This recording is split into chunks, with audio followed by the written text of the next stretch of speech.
Hello everyone and welcome to this Culture Byte talk. Today we're going to be talking about one of the most important works on paper in the collection. It's one of my favourite works as well. It's a self-portrait by a man called John James Audubon. It's a very small, intimate work in pencil. I don't know whether you can get a close enough view of it really, but if you look at it closely, there's some really, really terrific levels of detail in this work. You can even see the vein in his forehead and the little line around his eyes. And it's all been built up with tiny applications of pencil. So, I'm going to talk a little bit about who Audubon was, what he did, and how this work came to be in our collection. Audubon was born in 1785. He always claimed his father was a pirate, but actually he was a slave trader based on the island of San Domingo. He would have grown up speaking French. Audubon was actually illegitimate, but Jean Audubon, who's his father, Jean's wife, did accept Audubon as her own son and brought him up as such. In his early life, he was spoken French,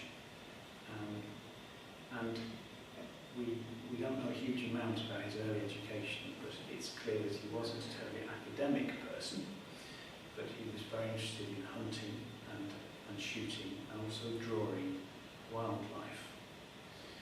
In 1803, at the age of 18, he was sent by his father to America, where his father owned a farm near Philadelphia.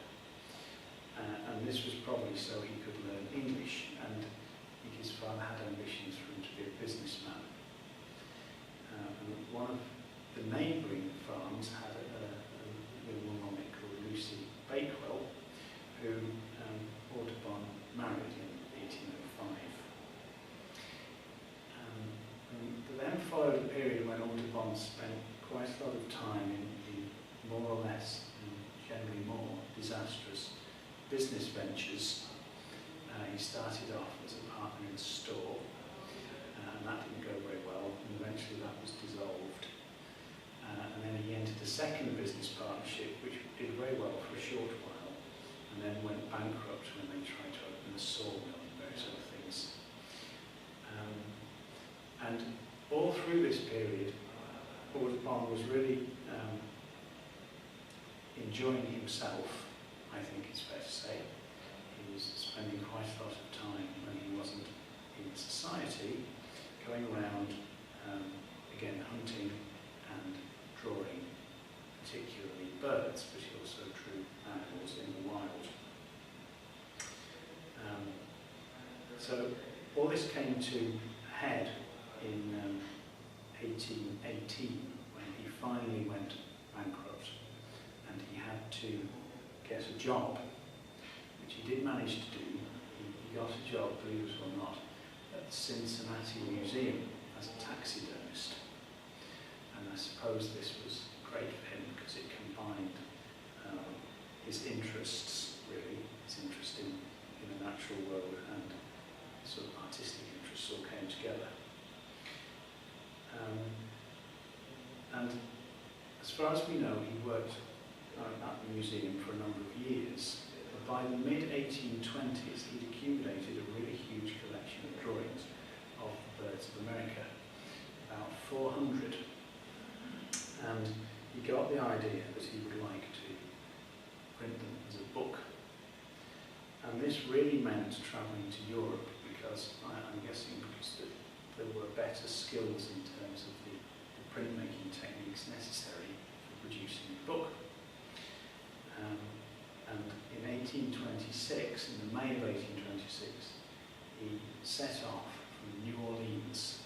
He managed to save up $1,700, which was quite a lot of money, in 1826. And his port of entry into was then Great Britain, was of course Liverpool. He had a number of letters of introduction, which would have been very standard at the time. And these were sort of notes written by important people knew in America to recommend him to the important people he hoped he'd meet in Liverpool. One of the notes was to a man called Richard Rathbone. The Rathbone family have been very, very long-standing and important members of Liverpool society. They're one of the key families for setting up the University of Liverpool, actually, in the 1880s, and also very supportive in setting up the Victoria Gallery Museum in 2008. And the Rathbones were very, very kind to Audubon. We know that they invited him for dinner at their city house, which was in Duke Street. We also know that they then invited him to Greenbank House. Now, Greenbank House is still part of the University of Liverpool and is now in what we would call suburban Liverpool, in Mossley Hill on the other side of Sefton Park. But then it was a country residence, so it was like a country house, and he was invited out there. One of the things Audubon did when he was in Liverpool, again with the aid of people like the Rathbones, was show this amazing collection of drawings, and the Rathbones actually helped him to organise an exhibition of those drawings at the Liverpool Royal Institution, where he was eventually persuaded to charge admission fees. And on the very last day, apparently he had over 400 visitors, and he managed to make £100 on this exhibition. But what's amusing about that story is that he'd already spent £120 on a set of watches and watch chains with seals as soon as he got to Liverpool, which was sort of kind of crazy impulsive thing I think he liked to do. Anyway, when he was in Greenbank, we met a number of people, including the head of the family, who was the fourth William Rathbone, and his wife, who he referred to as Lady Rathbone. And he also met one of the Rathbone daughters, called Hannah Mary Rathbone. And Audubon admits in his diary that he had quite an eye for the ladies, and I think he found Hannah Rathbone particularly attractive, and she quite liked him, even though, of course, he was still married. And this drawing was one that he did for her in September 1826, before he went to Edinburgh. He was going to Edinburgh to have further discussions about making some of his prints for his book. And if you look closely at the bottom, you'll see he's actually inscribed the word Audubon at Greenbank, and then he's written almost happy. And I think I'll leave it to your imagination to decide what it would have been that made him happy at Greenbank.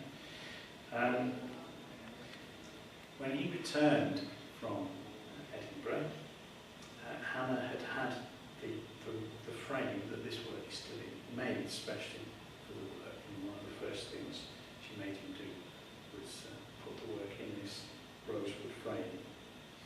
So what we have is really a very, I think it's a very beautiful and intimate and slightly whimsical, certainly very romantic work on paper, given as a personal gift from someone who turned out to be sort of a seminal American artist to a lady he met slightly by chance, really, in Liverpool.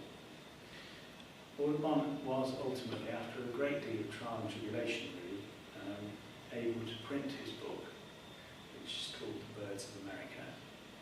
The City of Liverpool is very lucky to have a complete copy of it. It's now one of the rarest printed books in the world. And City Library is due to reopen, I think, this week. And I believe they are redisplaying their book in a new setting.